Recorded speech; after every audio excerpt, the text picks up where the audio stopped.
Ayan, isang maulang umaga po sa ating lahat mga kaibigan. Ito, nag-test po tayo ng ating nabiling solar panel mga kaibigan. At ito, inabot naman po tayo ng ulan. Ayan po ang tinitest natin at yan daw po ay dalawa po yan at nakaparallel na po yan mga kaibigan. At ang wattage ng bawat isa daw po ayon sa specs ay 600 watts. Pero wag po kayong maniwala dahil ang standard na 100 watts mga kaibigan ay kasing laki lamang po yan. Ayan yun yung standard Pero hindi naman natin masisisi ang manufacturer nito mga kaibigan. So yun na nga po dahil dalawa po yan ay nag-connect po tayo ng iba't ibang connection mga kaibigan, gaya po ng series. Pag naka-series po siya mga kabalita ay mataas ang voltahe doon sa pagka hindi po nakaload ang ating connector dito sa ating power bank. Pero pagka nakaload mga kabalita ay bumabagsak po doon sa 13 volts lamang mga kabalita. So ibig sabihin hindi po kayang i-charge ang isang klase ng Life PO4 kahit 80 po yan ay mahihirapan po dyan dahil ang charging capacity po ng isang Life PO4 mga kaibigan ay 14.6. alright, diba? So yan po, maulan pa rin ngayon dahil sabi ko nga ay wala nang pag-asa ang panel na ito mga kaibigan ay kinunik ko ngayon, nakaparallel po siya ngayon mga kaibigan.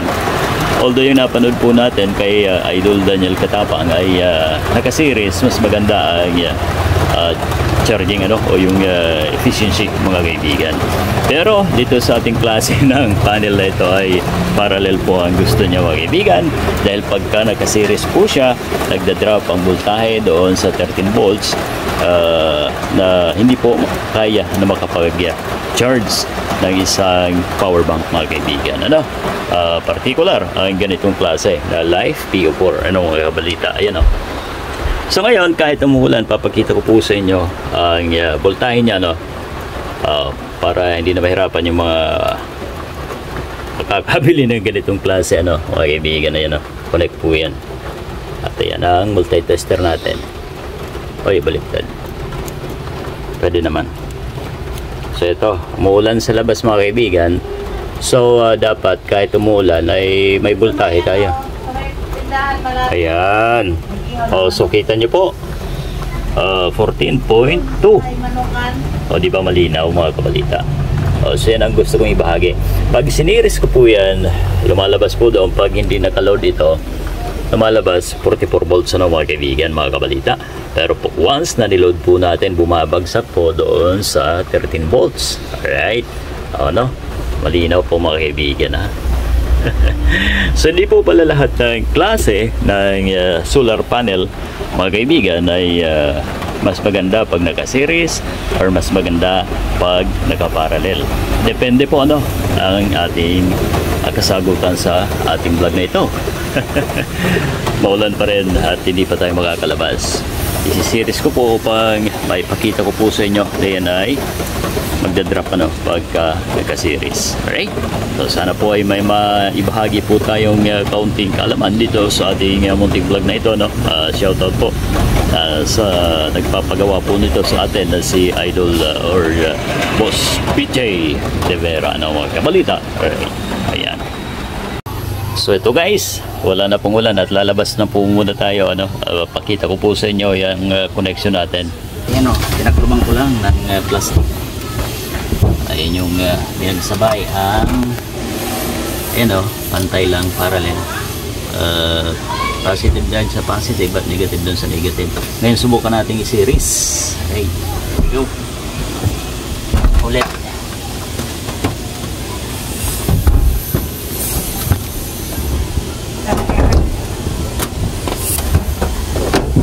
Ay. Bungi. Yan.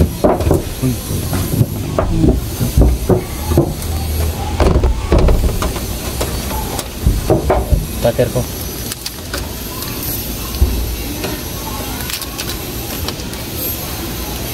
Pinalot lang natin plastic.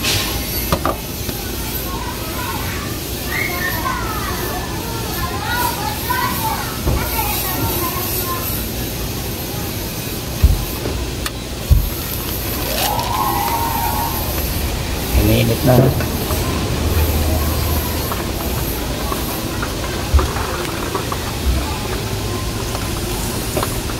Pause mo muna na. Pause mo muna. Balik natin ang connector. Uy, wala yung rubber.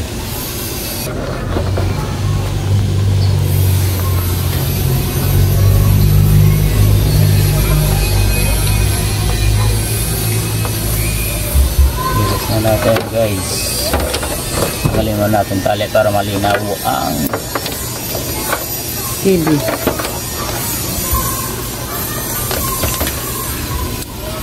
Ayan.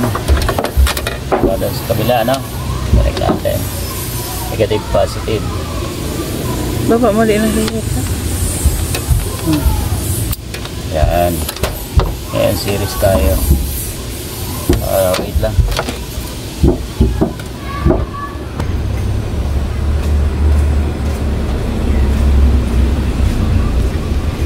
Punuan mo pa?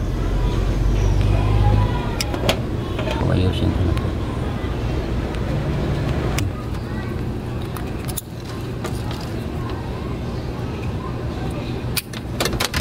Okay. Natin.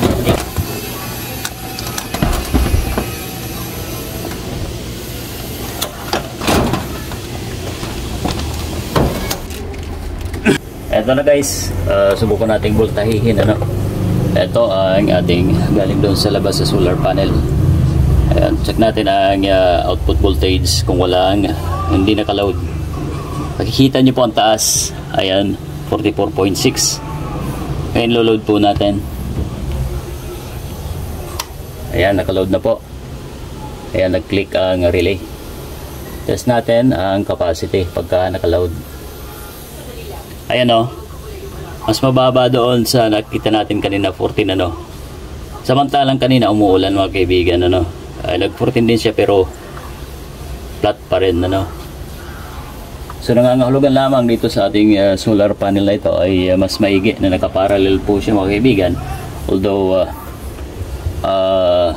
siya po ay nakakapagbigay ng halos 18 volts lamang pero tumataas naman Eto mainit na nga, medyo mainit pero yung voltahe ay halos ganun lang, steady lang dyan sa 14. Right, kanina umuulan po yon, ngayon ay hindi po maliwalas na po. So yun, doon sa mga nagtatanong kung ano ang mas maina mga kaibigan, siguro po ang sagot natin ay depende sa solar panel at doon din sa ating charge controller mga kaibigan na ginagamit. Ang akin ordinary lamang po ito. Alright, so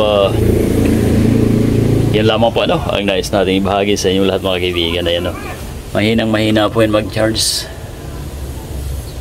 Ayan 94. Samantalang nakaparallel kanina mga kaibigan ay mas maigi, mas efficient ang voltahe mga kaibigan. Umiinit nga ngayon, samantalang nung blinag ko na umuulan ay nakakapag harvest po tayo ng almost 14 point something. Dito ay nakita nyo naman po na medyo mainit. Ang kanyang nakukuha lamang ay halos pinakamataas na ay 14 volts mga kaibigan. Ayan 14.2. Okay.